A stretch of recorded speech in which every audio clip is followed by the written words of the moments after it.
But what can the rest of us copy to get influence over 40,000 people that want to pay us $2,000? So first of all, I would caution anybody about having the goal of wanting to have influence over 40,000 people.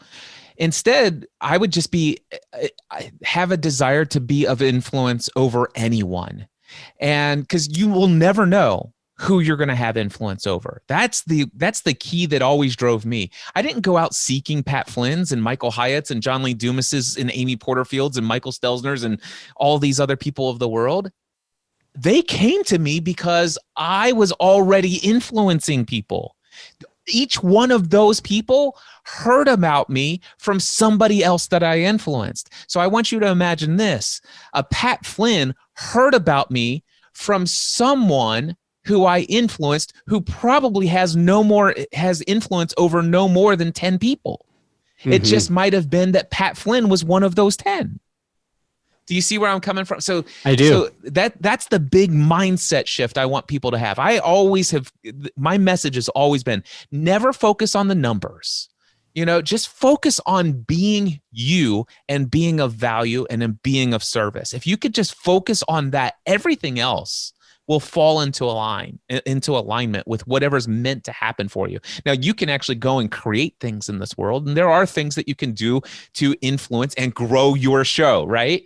And there's going to be people out there like that to help you. But for me, I like to say, grow the host. Grow you. Be intentional about who you are, where you add value.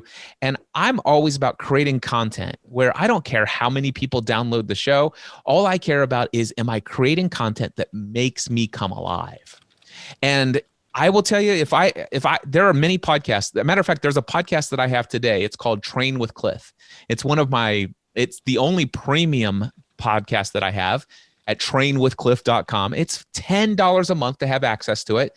I hardly ever promote it. I mean, I'm shocked that I just promoted it here. But the thing is, it has 54 or 60 subscribers paying $10 a month. And it's my favorite podcast that I produced. And I think I'll be close to 300 episodes here soon. So I don't necessarily consider myself like, oh man, this isn't getting a lot of influence.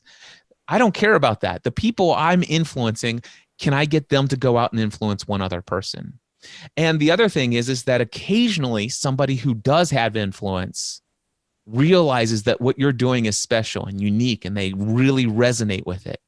And if you're doing what makes you come alive and people are like, man, I really dig what you're doing, then all of a sudden that's when people start talking about you. And so I don't ever concern myself to actually say, how can I influence influencers? All I do is, how can I just influence people? And I just trust that occasionally some of those people will have influence in the lives of others. We all have influence in the lives of others. Some just have influence in the lives of 5 to 10, 15, 20, 30 people.